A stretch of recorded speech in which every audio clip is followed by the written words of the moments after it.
쌍수 잘 되려면 수술을 잘하는 게 제일 중요해요. 남자 아이돌 연예인 사진 들고 오셨다. 이런 분들은 그 의미가 뭐냐면 쌍꺼풀 라인 크게 만들고 또는 뭔가 티가 나는 느낌, 이런 건 싫다, 이런 의미를 저한테 전달을 하신 거거든요.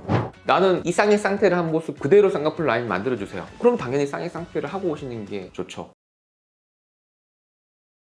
원장님, 쌍수 잘 되려면 뭐가 제일 중요할까요? 쌍수 잘 되려면 수술을 잘하는 게 제일 중요해요.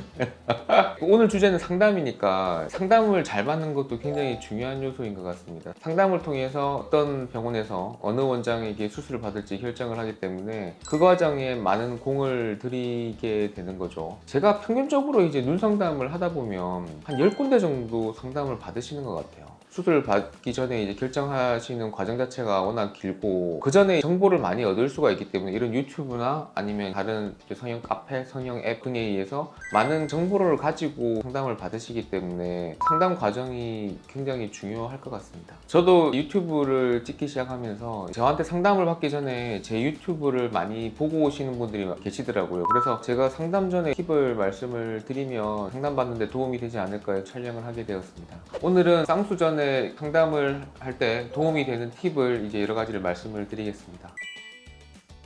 상담을 오실 때 제가 추천드리는 거는 제일 먼저 목표를 확실히 세우고 오시는 게 가장 좋다고 생각하십니다. 사실 목표는 전문의가 이렇게 생각하는 거랑 그 다음에 본인이 생각하는 게 다르고 본인이 살아온 환경도 다르고 본인이 앞으로 가질 또는 지금 가지고 있는 직업에 따라서 워낙 다르기 때문에 그 목표를 확실히 정하는 게 좋습니다. 예를 들어서 내가 연기를 전공하는 학생이 될 거다. 그러면 연극영화과 지원하는 학생인지 아니면 연극영화과 재학생인지 아니면 실제로 연기를 하고 있는 분인지에 따라서 전혀 또 방향이 다르기 때문에 이런 디테일한 부분은 저처럼 수술만 하는 사람은 알 수는 없어요. 그래서 예를 들어서 난 연기 학원 다니는 학생이다. 그러면 그쪽 연기 학원의 어떤 조언도 충분히 고려를 해야 되고 내가 어디 소속사에 소속되어 있는 연기자다. 그러면 소속사의 의견을 충분히 반영을 하는 게 맞게 되겠죠. 그래서 모든 분들은 목표가 다르기 때문에 구체적인 목표를 확실히 정하고 상담을 받는 게 좋습니다. 상담을 예를 들어서 10군데 받는다. 한 병원에서 뭔가 모든 걸 다 해결할 수가 없기 때문에 내가 목표가 확실하면 좀 더 효율적인 상담이 진행이 되고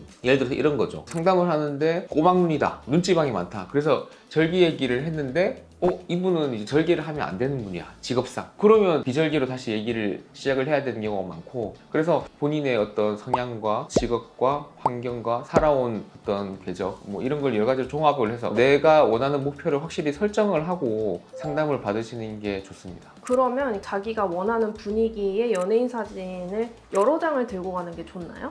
그렇죠. 상담 과정에서는 연예인 사진을 여러 장 들고 오시는 건 도움이 됩니다. 왜냐면 연예인들 중에서 이걸 카테고리로 나눌 수가 있어요. 예를 들어서 10장을 가지고 오셨다. 10장 중에서 3장은 인아웃라인이고 3장은 인라인이고 3장은 아웃라인이다. 그러면 이제 이렇게 나눠드리는 거죠. 그러면 10장에서 3장으로 줄어드는 거죠. 가장 최종적으로 남는 라인을 선택을 하는 게 맞겠죠. 연예인 사진을 들고 오시는 건 상담에 도움이 됩니다. 실제로 제가 상담을 하면서 연예인 사진을 보여드리는 경우도 많고 이 연예인 사진이 예쁘다 이렇게 생각을 하는 건 본인 눈에서도 어울리냐 마느냐 이건 또 다른 문제이기 때문에 내가 일단 좋아하는 걸 먼저 말씀을 해주시면 많은 도움이 되죠. 예를 들어서 남자 아이돌 연예인 사진 들고 오셨다. 이런 분들은 그 의미가 뭐냐면 쌍꺼풀 라인 크게 만들고 또는 뭔가 티가 나는 느낌, 이런 건 싫다, 이런 의미를 저한테 전달을 하신 거거든요. 그러면 이분은 절개를 하면 안 되겠다, 또는 이분은 쌍꺼풀 라인 크게 잡으면 안 되겠다, 뭐 이런 계획이 서는 거죠. 당연히 도움이 됩니다. 두 번째는 화장이나 또는 쌍액 쌍태를 하고 오시는 분들에 대한 얘기인데, 사실 저는 뭐 화장이나 쌍액 쌍태를 하고 오시는 분들한테 상담 전에 지우세요 이렇게 말씀을 드리지는 않습니다. 왜냐면 생얼로 계속 여기 강남을 다니시는 것도 부담스러울 거고 화장을 하고 오시거나 아니면 쌍액 쌍태를 하고 오시는 분들이 더 많기 때문에 그건 뭐 당연히 하는 게 맞고, 사실 가장 좋은 거는 내가 이때 제일 예뻐 보여야 된다. 예를 들어서 난 다음 달 예식장에서 가장 예뻐 보이고 싶어. 예식장에서 들어갈 때 화장한 모습이 가장 예뻐 보이고 싶어. 이렇게 좀 더 구체적으로 목표를 말씀을 하시면 화장한 모습을 보는 게 더 좋겠죠, 사실. 그런데 보통은 일반적으로는 우리가 생얼로 화장을 안 한 모습의 쌍꺼풀 라인이 이쁠 때를 좋아하고 그 다음에 쌍액 쌍태를 했을 때 그 모습을 비교를 하는 게 좋기 때문에 가장 좋은 건 쌍액 쌍태를 평소에 했다고 하면 쌍액 쌍태 한 모습의 사진을 찍어 놓거나 아니면 그러면 쌍액 상태를 안 한 모습의 사진을 찍어 놓고 그 다음에 쌍액 상태를 한 모습으로 상담을 받으면 가장 좋으시겠죠. 나는 이 쌍액 상태를 한 모습 그대로 쌍꺼풀 라인 만들어주세요. 그럼 당연히 쌍액 상태를 하고 오시는 게 좋죠. 그리고 오셔서 화장을 지울 수도 있고 쌍액 상태를 뗄 수도 있으니까 그건 뭐 크게 걱정 안 하셔도 될 것 같아요.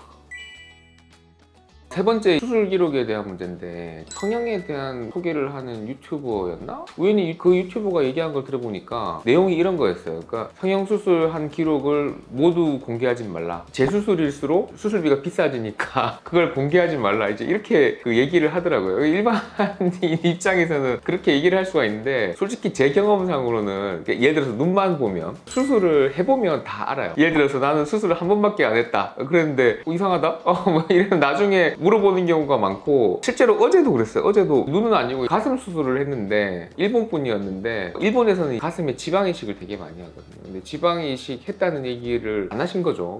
수술을 하는데 지방이 잔뜩 들어가 있어. 그래서 사실은 이제 수술을 하다 보면 이분 수술을 했구나 이렇게 느끼는 경우가 많고 수술 끝나고 이제 여쭤보는 경우가 많아요. 아니면 수술 도중에 깨어 있으면 수술 도중에 여쭤보는 경우도 있고 솔직히 말씀해 주시는 게 수술 계획을 짜는데 도움이 되고 저희도 수술을 하다 보면 예상치 못한 뭔가 수술된 흔적이 보이면 저희도 당황을 하거든요. 눈에 대해서 얘기를 하면 저번 달에 이분이 눈 수술, 절개 수술을 안 했다? 찐눈 수술을 했다? 이렇게 말씀을 하셨었는데 실제로 들어가 보니까 눈에 지방이 잔뜩 있는 거예요. 그래서 이상하다? 제가 이제 눈 수술은 이제 깨워서 수술하는 경우가 많기 때문에 여쭤봤어요. 혹시 여기 뭐 지방 넣으셨어요? 그랬더니 지방을 넣으셨대요. 그러니까 그분은 일부러 숨긴 게 아니고 본인은 지방 이식을 한 거라서 눈 수술에 대한 기록을 얘기를 안 했다 이런 식의 내용이었거든요. 그래서 수술을 하다가 예상치 못한 뭔가 어떤 수술한 흔적이 나오면 수술 계획을 또 급 변경을 하게 되는 거죠. 그리고 수술한 기록에 따라서 수술 후에 회복 속도도 다르기 때문에 만약에 수술한 기록을 모르고 들어갔을 때 수술한 회복 과정이 다른 분들과 다르다 이러면 또 저희가 당황을 하게 되는 거죠. 그래서 수술 기록은 모두 말씀해 주시는 게 여러 가지로 좋을 것 같습니다. 그리고 상담을 어떻게 하면 좀 더 효율적으로 잘 받을 수 있는지 이런 문제에 대해서는 내가 얼마나 그 눈 수술에 대한 상담을 받을지가 되게 중요한 것 같아요. 예를 들어서 어떤 분들은 상담을 되게 좋아하는 분이 계세요. 그분은 1년 동안 상담을 시간 날 때마다 병원을 돌아다니면서 상담을 받으신대요. 그런 분은 어떻게 상담을 받아도 상관없어요. 그 상담 받는 게 재밌고 그리고 상담 받는 걸 좋아하시니까 가서 커피도 한잔 하시고 상담을 받는 거는 어떻게 계획을 세워도 될 것 같은데 보통은 일반적으로는 그렇게 시간을 많이 투자할 수는 없기 때문에 예를 들어서 10군데를 다니신다. 근데 강남역에 3군데 있고 압구정에 3군데 있고 뭐 신사역에 3군데 있다. 그러면 이걸 모아서 강남역에 3군데 하고 그 다음에 압구정에 3군데 넘어가서 이렇게 하는 게 좋겠죠. 근데 실제로 어떤 분들은 압구정에 왔다가 강남역 왔다가 다시 압구정 갔다 이런 분도 계세요. 위치가 어딘지 정확히 모르셔가지고 그렇게 계획을 정확히 세우고 하면 효율적으로 상담을 할 수 있고 첫 상담이 되게 중요한 것 같아요. 첫 상담에서 사실 대부분의 어떤 그 계획이 결정이 돼야지 그 상담을 기준으로 해서 다른 병원을 비교를 하는 게 가장 효율적으로 선택을 하시게 되는 겁니다. 첫 번째 상담에서 뭔가 확신이 안 들게 되면 계속 오락가락 하시게 되는 거죠. 보통은 제가 추천드리기로는 수술 전에 서치를 충분히 하셔서 이 병원이 가장 뭔가 선택될 가능성이 높다. 그러면 그 병원을 상담을 먼저 받으시고 그 병원에서 얘기한 걸 기준으로 두 번째 병원 가니까 이건 이렇게 얘기를 하더라. 세 번째 병원 가면 이렇게 얘기를 하더라. 이렇게 비교를 하시는 게 가장 효율적으로 선택을 하시게 되는 겁니다. 한 10군데 다니시면 첫 번째 병원에서 무슨 얘기를 했는지 두 번째 병원에서 무슨 얘기를 했는지 사실은 몰라요. 헷갈리고 이름도 몰라. 그런 경우 되게 많거든요. 그래서 뭔가 좀 체계적으로 비교를 해서 선택을 하시는 게 상담을 잘 받으시는 비결이 아닐까 싶습니다.